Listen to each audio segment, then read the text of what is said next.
What's up, everybody? Welcome to Podcast Now Plus. I'm Alex, and in this video, I want to talk about Persona 5 Strikers. I finally beaten the game, and I just wanted to kind of talk about the game a little bit on this channel. Obviously, it's a little bit old. This game is a little bit old at this point, but it's such an amazing game. I love it so much. I love these characters so much that I thought, hey, why not do kind of a special video just discussing it. So one of the things that immediately sticks out to me in Strikers is, well, the obvious, that you're getting this gang back together. Now, this is the first, I would say, actually, I'm trying to think through all the different, like, Persona Arena and different kind of stuff. This is the first one of, like, the side kind of games that I've ever played. Not necessarily that this game is a side game, because the story is very good. The characters continue to be very good. The gameplay is excellent, and it obviously in a much different way than just the base Persona 5. But this is the first of these kind of games I've ever played. So I've played games with this kind of combat. Obviously, with the Persona, little touch on top is obviously a nice little thing. But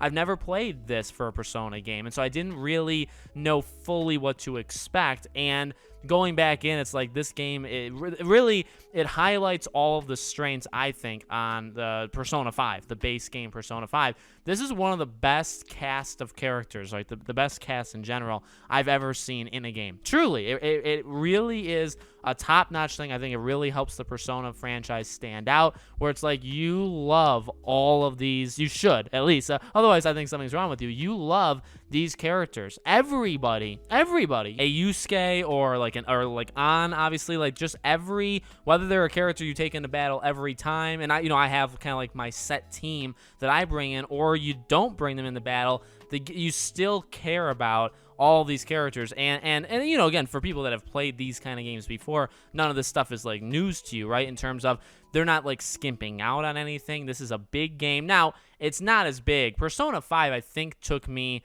like 92, 93 hours to beat. Persona 5, I never played Royal. Maybe one day I will. I didn't want to play Royal right after Persona 5 just because I'd have to do a large part of the game over just for 20, 30 extra hours, but maybe I'll go back eventually. But, that game took me 90, 95 hours, let's say. This game, I think, took me 37, 36. So, it's definitely, it's not necessarily a third, but it's somewhere, below half, let's say, of Persona 5, so it's not as long. But hey, if I can get a game that's 30 to 40 hours where I'm just enjoying every moment of it, even if, by the way, I'm grinding in the game. Like Persona 5, I didn't really grind for levels whatsoever, and that really bit me really badly towards the end of the game.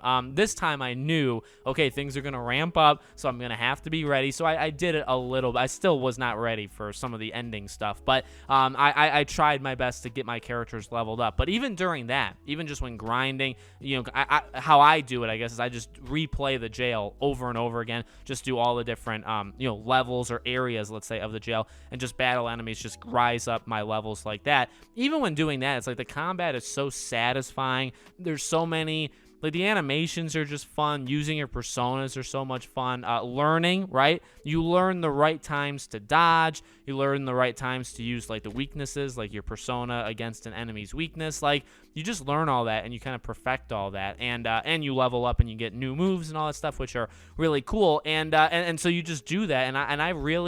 I enjoyed even that, which is easily, I would say, it is repetitive, because that's the whole point. And it's in a way even boring, because you're just doing it just to level up. But even that is still fun. And then when you're not doing that and you're experiencing the story, man, the story of Persona 5 is like insanely good. The story here, I want to almost say, is equally good, because it's got that vibe, and it really is helped, I think, by the characters, right? It's helped by that vibe of, like, these are characters that you loved so much because you spent an enormous, and obviously that helps the characters. You spent an enormous amount of time with them in 5, right? And then you all part ways. I mean, the ending of 5 is a goodbye to the Phantom Thieves, to this group, and then to have them come back basically for, like, one more adventure, right? For this is, like, it's awesome, and yet it's also, like, deeply, like, it actually hurts. Like, it makes me, like, emotional, where it's like, you're getting this band back together, right? And you're going on another adventure, and the story's great. And you're still adding, new characters like Sophia and some others, and so you're adding to it, and they're also awesome. And so you're building on it, but you also, again, have to say goodbye to them. I mean, like, I played Persona 4, and I like Persona 4 a lot. I would do a lot of bad things if I could be promised, like, I know the whole point is a new group every game, right? So, like, Persona 6, this is it. This is, like, Persona 5 Strikers, like, we're not seeing another game of this caliber with this same cast again. I would love to see these characters return in some way for future games. I know that that's, I guess, not going to happen, right? It just can't. That would break the formula pretty big time of what they normally do, but, like, everybody's just so good. And again, like, the story doesn't skimp out. Like, it's a really good story. It's similar in what your task is, right? Changing people's hearts, going in, figuring out, maybe they weren't all that bad to begin with. They had a bad upbringing, or, whatever the situation may be. Why are these people acting this way? Obviously, each thing is different, or each reasoning why these people are doing the things they're doing is different. Like, it's all awesome.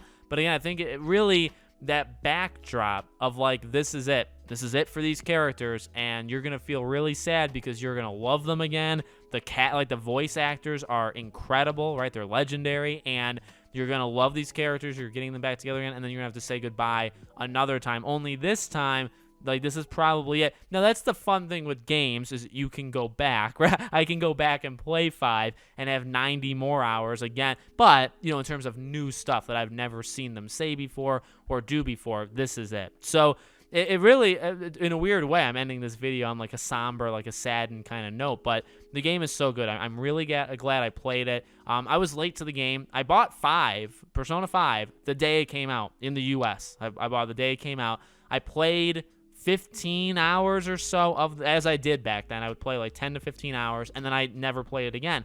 And then fast forward to, I believe, a year and a half ago, maybe a little bit more than that, I played it again, and this time I started from the beginning, and I beat the entire thing. And then I think it was, no, you know what, it may have been maybe like a year and 4 months ago is when I finished it. And then, again, Strikers, I believe, was out at the time, or it was about to come out, and I think it was a free game on PS Plus, so I got that. And so, again, even for Strikers, it took me longer than it should have. I will not make that, I promise, I will not make the same mistake for Persona 6. When that game releases, I'm getting it day one, and that is my life for 80 to 100 hours that it takes me to beat that game. That's absolutely going to happen, because these games are worth it. And for Strikers, to be less than a 40-hour game, let's say, and it definitely could have been more. Like, again, I didn't grind as much as I should have. I think I really could have pushed it to 40, 45, maybe even 50 hours of playing this game. So I'm really, really happy I played it. I'm very glad, and it's sad to see it go. It makes me more excited, though,